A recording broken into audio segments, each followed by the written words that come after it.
Hello everybody and welcome back to the Oxford United Road to Glory career mode. We will be going through a hell of a lot of games today. We've got plenty of games to get through in all different competitions, and let's just say we've gotten off to the perfect start here away from home against Burnley. This normally proves to be a very tough fixture, but this time round it was anything but. So this was the opening goal of the game. Great ball across there by Tyler Goodrum. Spence then headed it into Rhino, who scored his first GORE of the episode, and let's just say it ain't his last, not even of this game. But that gave us a 1-0 lead. Goodrum then, who provided that great ball, we put him in the starting 11 today, thought this was a good game for him, and he is showing why that is here with this brilliant finish. Lovely finish there past the Burnley keeper. I do feel like Tyler Goodrum off the left can be even more deadly than when he plays off the right. I just feel like that position seems to suit him a little bit more, so I will be trying him there quite a bit this season, especially because, as much as I like Diao, I do feel like he gets tired very quickly. But as I said, Rhino didn't want just one GORE, he wanted two. Will Holmes there, unselfish, played it into Rhino, that was 3-0. Bit sweaty, but I don't care, they all count. Would you believe Will Holmes did not score a goal in this game? Even though we absolutely battered Burnley. It was crazy. But he showed there he can set them up as well as score them. But speaking of scoring goals, Lisandro Martinez, his first goal for the club, it just about crossed the line. Olise with a brilliant ball in. Licha rose highest. Keeper got a touch. The defender tried to get it off the line, but it did cross that white line, and we did go 4-0 up. And then another defender getting a goal, Jed Spence. He only knows how to score good goals. Broke away from Burnley's defence, slotted into the bottom left-hand corner, well, right-hand corner of the goalkeeper, and that gave us a 5-0 lead here at Turf Moor. And then Lisandro Martinez was like, do you know what?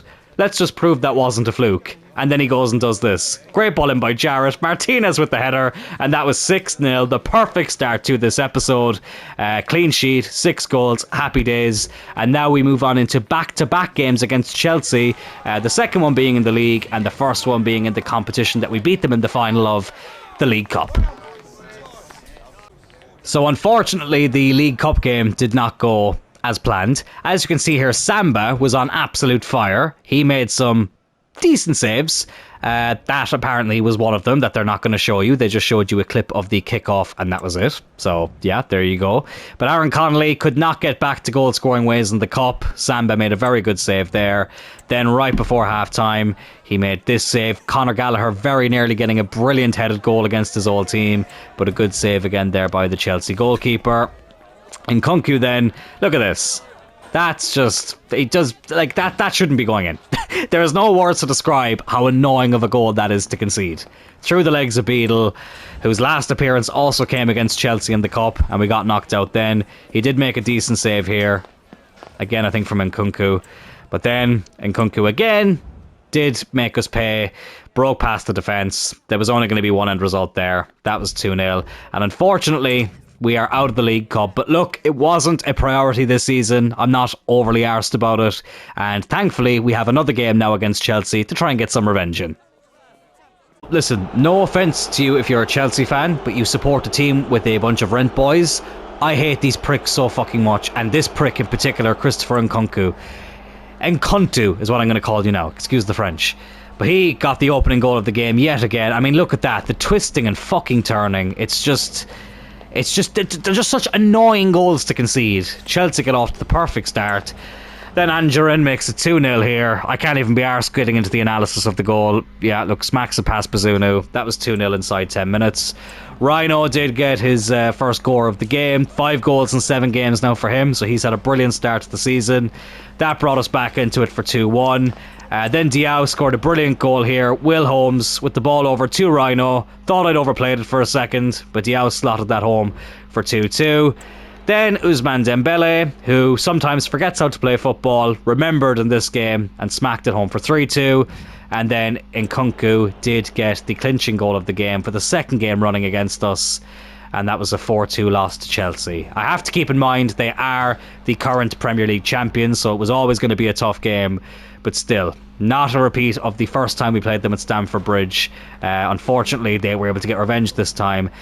But now we move on into the Champions League group stage, where we take on the Yellow Submarine and arguably our toughest group stage opponent, Villarreal, away from home.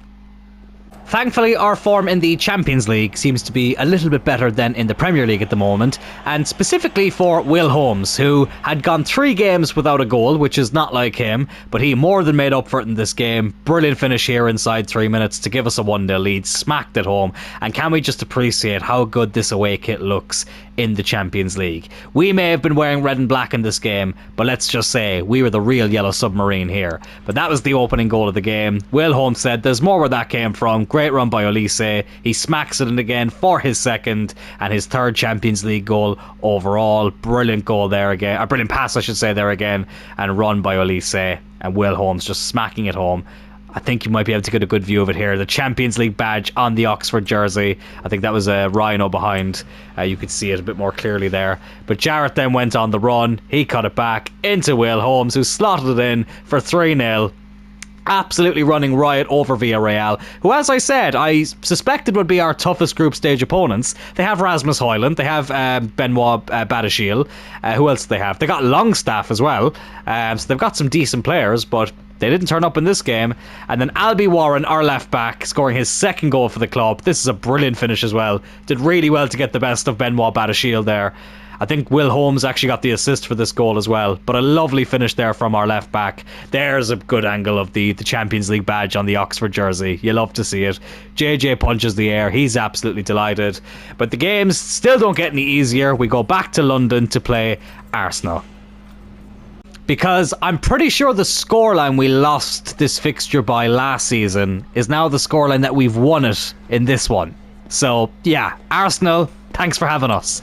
Asana Diao was the star of the show. Brilliant solo run here. He put it past their goalkeeper, who I didn't recognise. He's only like 75 rated, and I tell you what, he felt a bit lower rated with some of the attempts at saving some of these shots that we threw at him, but he didn't save this one. Great finish by Asana Diao. Arsenal did get an equaliser here through Brian Broby, who I believe scored a hat-trick in this fixture last season.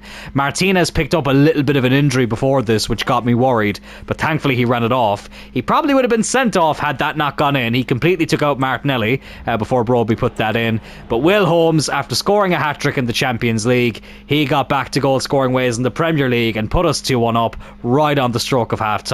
Great ball by Jeff Jarrett, who went on the initial run, and Holmes was there to slot it home for his 1st Premier League goal of the episode. Asana Diao then gave us a 2-goal cushion with his 2nd goal of the game. Again, another brilliant run, similar finish to the first goal, just at the opposite end. Keeper got absolutely nowhere near it, probably committed a little bit too early, and Diao made him pay for it. Arsenal showed they were still in the game though. Martinelli scoring. Bit of a fluky goal here. I feel like Bazunu could have maybe done a bit better with that. He got a touch onto it, but not strong enough, and that was 3-2. But Will Holmes, he was in the goal scoring mood. Great ball by Olise, and Holmes put it in for his 2nd of the game and Oxford's 4th, and that gave us a 2-goal cushion for the 2nd time in the game. And Asana Diao capping off a perfect day for him, getting his hat-trick, putting us 3 goals in front and sealing a huge 3 points here at the Emirates. And once again, we have to come up against a London team in the next game, which is against Olise's former club, Crystal Palace. Lads, the level of frustration in this game, you can see the full-time result there, 2-2. Oh my god, I am so done with this game. Oh, Binder, the backup goalkeeper for United in real life, had an absolute blinder. Blyendeer is probably what you could call him after this game. It took so much to beat him. This is what ended up putting us 1-0 up. A beautiful free kick from Olise against his old team, in off the crossbar. That could be the first free kick I've ever scored in this game, because I never ever score them. Decided not to celebrate, but bloody hell I wish I had now. Binder, as I say, had a blinder. Aaron Connolly had 1 or 2 chances. This was one of them. They probably didn't save too many. He blasted that past the post. And then look at this. They get a free kick. Eze strikes it off the post. Parejo there to tap it in. Like, that's the poxiest bloody goal you'll ever see. It's a beautifully struck free kick, but the way it lands for him is absolutely fucking ridiculous. And then Jarrett, I thought had scored the winner right after a captain's finish. That was 2-1. But unfortunately not. I gave away a stupid penalty. Bloom ended up getting sent off not too long after this, in off the post. And we shared the points against Crystal Palace. So fucking annoying. Once again, thankfully, our Champions League form has stayed at a perfect rate. Tyler Goodrum I brought back into the starting 11 for this game, and he didn't let me down. Great run here by Olise. Squared it for Goodrum with a brilliant finish, his first Champions League goal, and it was not to be his last. This was an excellent goal as well. Rhino into Holmes, into Goodrum, and that was 2-0 Oxford United. We were playing some brilliant football here against this Swiss team, who I haven't come up against too much in career mode, so I was interested to see how they would do. And to be honest with you, they were lucky that it only ended 3-0. But the third goal was scored here by Will Holmes in great goal scoring form once again. Lovely finish. 3-0, 3 more points to the Champions League, 3 wins from 3, and now we move on into another tough Premier League game, this time against Newcastle United. So we do get a win here against Newcastle, but it was not as straightforward as it seemed in the first half. So Asana Diao, he has been having an absolutely insane episode. I absolutely love this player, as you all know. He's been one of my favourite signings that we've made. And that's a trademark finish there from Diao, curled it into that bottom corner. They've got Restus in goal, Newcastle. Quite a decent goalkeeper. I used him as a backup in the United career mode a few months ago, but he wasn't able to stop that one. Will Holmes then scoring a bit of a scruffy goal. Good run there by Flynn. Good initial save by the keeper, and Holmes was able to slot it home for 2-0. We had so many chances to make it 3-0. They did have a big chance towards the end of the half though, Newcastle. Look at this. I thought for sure this was 2-1. Off the post. I think it was Martinez who shielded it, and Bazunu was able to pick it up. But we were very lucky there to be going into the halftime break 2-0 up. 25 minutes to go. They scored this really annoying goal yet again. Defenders can't get near them. Izek smacks it into the top corner. And then watch this. Just 3 minutes later, their next attack. Flynn initially did really well to win the ball back, and then his tackle went right over to Barnes, who smacked it in first time, and I was convinced that was that. We'd thrown away another 2 points. But thankfully, 6 minutes to go. Rhino yet again with a GORE. He is another player having a fantastic episode, and the final score was 3-2. We end October with a good result. Let's now move on into November. So it was a trip to Ellen Road kicked off our November, and let's just say that Rhino seemed to get possessed by the ghost of Robin van Persie. He was the Flying Dutchman. Well, Rhino was a flying animal here. Great ball in by Will Holmes. Look at that for a header to put us 1-0 up. Absolutely fantastic. Diao put the ball out to Holmes.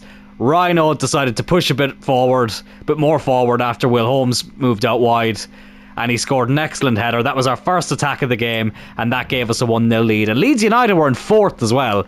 Peter Flynn, the poor guy, just can't get a goal. I don't think I've ever scored a Peter Flynn. Look at how close he came there. So unlucky from Flynn. Rhino then scored another goal, and yet another headed goal. Diao's shot was saved, Rhino rose highest, and that was 2-0, which is what the halftime score was. Lisandro Martinez very nearly put us 3-0 up, but he would come knocking again quite soon. But before then, Rhino scoring, I think, possibly his first ever hat-trick in this series to put us 3-0 up. I'm willing to be wrong about that, but I don't remember ever scoring a hat-trick with him. He looks like a man possessed. He missed a good chunk of last season through injury, and he's been absolutely fantastic this season since we've got started. Lisandro Martinez did put us 4-0 up. Another great ball in by Olise. Martinez won the header. The keeper fumbled it a little bit, but Licha scoring yet another goal. Well, Bush scored quite a few last season, and I did wonder, would I just give him another season as the starter? But I had my heart set on bringing in Martinez, and he's scoring quite a few as well. So I think we made the right decision. Of course, we would have to leave in quite a silly and stupid goal, to be honest with you. A FIFA goal. There was no stopping that. Bazunu could do nothing about it. Completely breached the defence. And it was thankfully only a consolation. And then Asana Diao, one of the best players I've ever used in not just FC24, but just I think in FIFA in general. He has been an absolute superstar. He made it 5-1. Brilliant start to the month. And now we move over back to the Champions League, where a victory against the Swiss team in our group does mean we will qualify for the last 16. So let's get on into that. So we decided to play the highlights of this game. There wasn't an awful lot of them, but we did make the ones that we got count. Michael Olise here, after receiving the ball from Will Holmes, he put us 1-0 up with the sublime finish there. I think his first Champions League goal since the opening game. So 2 Champions League goals for Michael Olise. And Will Holmes set one up. He then scored one in the next attack. That was 2-0. Lovely finish there. He has been prolific as ever in the Champions League. What a strike that was. And that doubled our advantage. Gavin Bazunu got to make a save here, showing that he is still the best goalkeeper that I've used this year. I am still so happy with him, Gavin Bazunu. That would have been a good angle there. This is still a good angle here, but a lovely save there from the Irish goalkeeper. They did pull one back though from a set piece. Good ball in here. And in fairness, they won the header well, and that was 2-1, which made things a little bit more tense towards the end. But Asana Diao yet again scoring a fantastic goal to make it 3-1, and surely now has sealed our route to the last 16 of the Champions League. So as you can see here, it's basically as good as done. I think as long as we get a good result against Villarreal, that'll be that. Obviously, we'd like to get a win so we can seal top of the group. But I'm just trying to work it out here, because Villarreal and Feyenoord, I don't think have to play each other again. No, they don't. So Feyenoord's next game is against that Swiss team, and Villarreal then will play them after that. So yeah, it looks like we have qualified here. I'm really, really bad at maths, but basically one more result and we fully sealed it. It's great to see that our first Champions League campaign is getting off to a fantastic start. And yet more dropped points in the Premier League. I decided to play the highlights of this game. Olise put us 1-0 up here. Really good finish. Not a lot of highlights in the first half. This was, I think, the second highlight of the second half. Really, really good finish there with his right foot. And then it's basically what happened against... who was it? I can't even remember who we bloody played. It was Palace. We concede a late penalty in off the post, sends Bazunu the wrong way. Really, really disappointed with that. That is so fucking frustrating. Oh, and lads, we seal a huge 3 points here against Wolves. They are one of the most tricky teams to play in this game. Every single career mode I do, away at Molineux is always one of the most awkward games. We had a few chances here. Will Holmes, I can't even remember some of these chances, to be honest. He had a decent enough opportunity here to put us 1-0 up, but he just flew wide. Conor Gallagher here. I still don't know how he missed this. Thankfully, spoiler alert, he would make up for it, but it's so close. I think he had a bit of a chip on his shoulder after that. Gavin Bazunu showing here that he was kept busy as well. Pedro Neto with the strike. Bazunu managing to keep it out. And then I just felt like we were going to need something special to open up the scoring here and to break the deadlock. And boy, did we get it. Diao heads it over to Rhino with a huge GORE. An absolute beauty. It's a contender for goal of the season. Look at it from this angle. Oh my god. The curve on that, the way it just swirled in. An absolute beauty. That gave us the lead. Oh, absolutely fantastic. I could watch it all day, every day. And thankfully, there was more where that came from. Conor Gallagher did make up for that horrendous miss. Right at the death, he put us 2-0 up with a good finish of his own. And that wrapped up the 3 points here at Molineux. Now let's have a look at the Premier League table. So this is the Premier League table as it stands. Manchester City were leading the way for the majority of this season up to this point, but they have dropped down to third, and it's Chelsea, as you can see there, who are currently top of the league, going for 2 in a row. They are the current Premier League champions, and they are currently undefeated, which makes it so much more frustrating that we weren't able to beat them in this episode. I can get over the League Cup loss, but that league loss at the Kassam just felt like a heavy one. But we're only 2 points behind them after 13 games. Those draws did kind of leave us down a little bit. The 2 losses are kind of neither here nor there. I just feel like if we could have at least converted one of those draws into a win, we'd be top of the table right now. And I suppose even if that, do you know what though? Even if that Chelsea game ended as a draw, it wouldn't have been the worst result had one of those other draws became a win, if that makes sense. But we're still right in the race. It's very, very tight, as you can see. Only 6 points separating first and fourth. Leeds United there in fourth, Manchester United in fifth on the same amount of points, Liverpool in sixth on 21 points. It's quite a close Premier League table, but we're still within the hunt, and we have a busy month of December up next. Let's just give you a little preview here of some of the games we have coming up. It's going to be a busy one. We've got this Champions League game against against Villarreal. A result there will surely see us top that group. Manchester United away at Old Trafford, Liverpool at home at the Qassam, City away at the Etihad, Villa away as well in the Premier League at Villa Park. That will be a tough one. So some big games ahead, but I'm very, very much looking forward to it. Bring it on is what I say. It's the final season. We're going to go all out and try and win everything, and I still believe that we can do it. So lads, that will be the end of this episode. Really, really hope you enjoyed it. The next episode will be tomorrow. Hope you're looking forward to it. See you all then. God bless.